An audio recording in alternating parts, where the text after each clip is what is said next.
மறுபடியும் என்னோட குடும்பத்துக்கு மனிஷாவால நிறைய ப்ராப்ளம்ஸ் வரும்.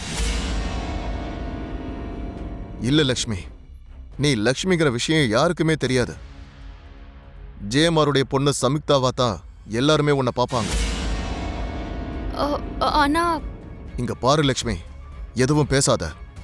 மித்ராவுக்கு ஒவ்வொரு நிமிஷமும் நீ துணையா நின்னு மித்ராவை கண்டத்துல இருந்து காப்பாத்தினாலும், மனிஷாவால உன்னோட குடும்பத்துக்கு எந்தவித ஆபத்தும் வராம காப்பாத்திக்கணும்னாலும், நீ உன் தங்கச்சிக்கும் விவேக்குக்கும் கல்யாணம் பண்ணி உன் தங்கச்சி வாழ்க்கையை சரி பண்ணணும்னாலும், இது எல்லாத்துக்கும் ஒரே ஒரு வழிதான் இருக்கு. நீ சம்யுக்தாவா எல்லாரும் முன்னாடியும் வந்தாகணும். எல்லாரும் முன்னாடியும் வந்தாகணும்.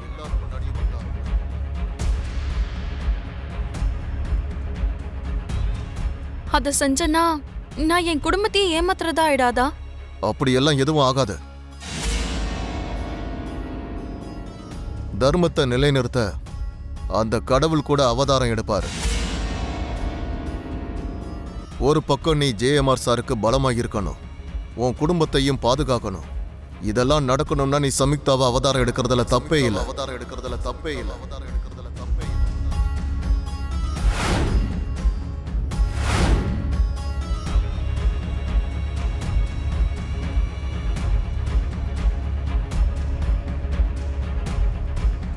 மித்ரா இந்த ப்ராஜெக்ட் கிடைக்கணும்னு ரொம்ப ஆசைப்பட்டாங்க. ஜேஎம்ஆர் சார் எந்த முடிவு எடுக்காம இப்படி திடீர்னு போனதுதான் எனக்கு கஷ்டமா இருக்குங்க. இதுல கஷ்டப்பட என்ன இருக்கு அரவிந்தா? ஜேஎம்ஆரோட பொண்ணு சம்யுக்தா இந்த ப்ராஜெக்டை டேக் ஓவர் பண்ண போறாங்கன்னு நியூஸ்ல சொன்னாங்கல்ல. என்ன ஆனாலும் சரி, இந்த ப்ராஜெக்ட் அண்ணனுக்கு தான் கிடைக்கணும் பெரியப்பா.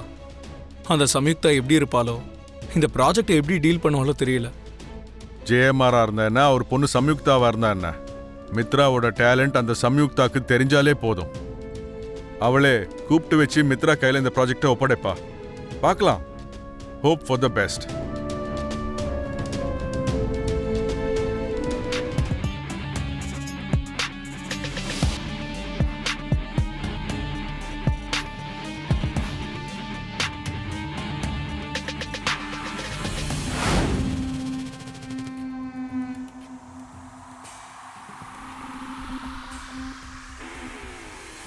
Hello everybody. த பியூட்டிஃபுல் ஃபியூச்சருங்கிற ப்ராஜெக்டை பற்றி நான் சொல்லலைனாலும் உங்கள் எல்லாருக்குமே தெரிஞ்சிருக்கும். அந்த ப்ராஜெக்டை ஆரம்பிக்கணும்னு நான் ரொம்ப ஆர்வத்தோடு இருக்கேன். அந்த ப்ராஜெக்டை வாங்கிறதுக்காக நீங்கள் எல்லாருமே அதே ஆர்வத்தோடு இருப்பீங்கன்னு எனக்கு தெரியும். ஆனால் ஒன்று, டெண்டர் போட்டு குறைவான கோட் கொடுத்து இந்த ப்ராஜெக்டை யாருமே எடுக்க முடியாது. இந்த ப்ராஜெக்ட் உங்களுக்கு கிடைக்கணும்னா அது அவ்வளவு சுலபம் கிடையாது.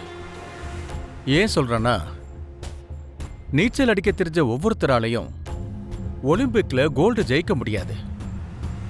சமைக்க தெரிஞ்ச ஒவ்வொருத்தரும் சூப்பர் செஃப்ங்கிற பேரை வாங்க முடியாது. அவங்க செய்யற வேலையில நேர்மை இருக்கணும். அதை அர்ப்பணிப்போடு அவங்க செய்யணும். செய்யற வேலையை சிறப்பா செய்யணுங்கிற எண்ணம் அவங்க மனசுல இருக்கணும். இந்த மாதிரி குவாலிட்டிஸ் இருக்கிறவங்க மட்டும்தான் இந்த ப்ராஜெக்டை வாங்க தகுதியானவங்கன்னு நான் நினைச்சுக்கிட்டு இருக்கேன். அப்படிப்பட்டவங்களுக்காக தான் நான் இவ்வளவு நாளா காத்துக்கிட்டு இருக்கேன்.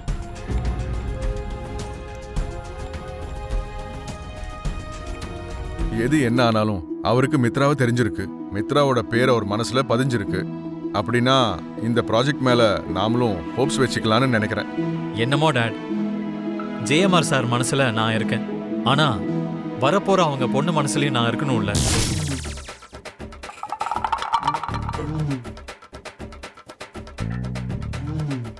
என்ன ஆண்டி இது?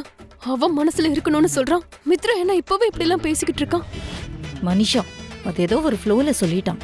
அத கூட நீ இவ்வளவு சீரியஸா எடுத்துட்டு இருக்கியே. நான் அந்த பொண்ணோட மைண்ட்ல இருக்கனா இல்லையான்னு சொல்லிருக்கலாம்ல. மனசுல இருக்கனா இல்லையான்னு எதுக்கு சொல்லணும்? Shut up Manisha. நீ பேசுறதுல கொஞ்சமாவது அர்த்தம் இருக்கணும். அப்பா, அப்படின்னா அந்த ப்ராஜெக்ட் உங்களுக்கு கிடைச்ச மாதிரி தானே? கிடைச்ச மாதிரின்னு நம்ம இப்பவே கன்ஃபார்ம் பண்ண முடியாது லக்கி. என்னதான் நடக்குதுன்னு பாப்போம். நீங்க கவலைப்படாதீங்கப்பா. இது லக்கியோட லக்கு.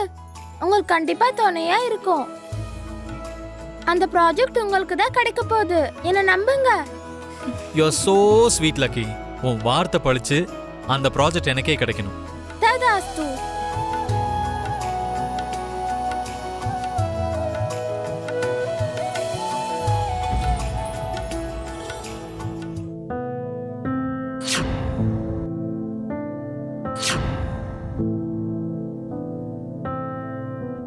இவ தான் என்னோட பொண்ணு.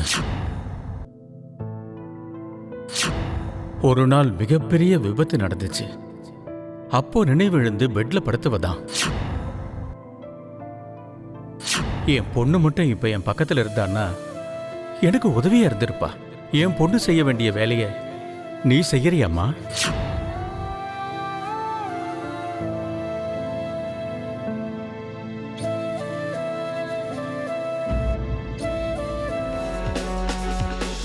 மனிஷா,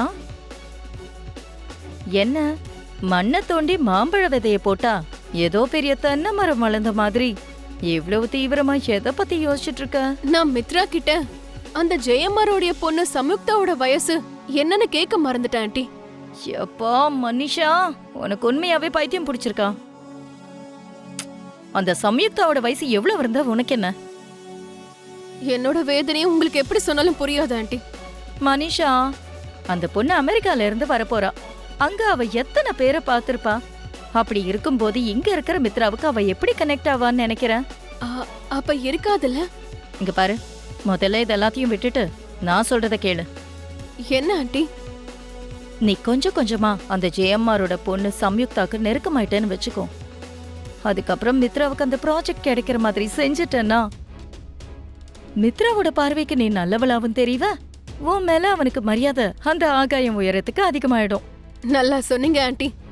அந்த பொண்ணு யாருன்னே எனக்கு தெரியாது. அட்லீஸ்ட் என் பேரு கூட அந்த பொண்ணுக்கு தெரியாது. அப்படிப்பட்ட பொண்ணு எனக்கு எதுக்கு உதவி செய்ய போறா? நான் கேக்குறத எதுக்கு நிறைவேற்ற போறா? ஐயோ மனிஷா, மரத்து மேல இருக்கிற வரைக்கும் அந்த பழம் நமக்கு சொந்தம் கிடையாது. அதுவே குறி பார்த்து அடிச்சோன்னா அந்த பழம் நம்ம காலு கீழே வரும், நமக்கு சொந்தமாகும். இப்ப சம்யுக்தாவும் அந்த மாதிரி தான். நம்ம கெட்டாத பழம் மாதிரி. அது நமக்கு கிடைக்க நம்ம முயற்சி செய்யணும்.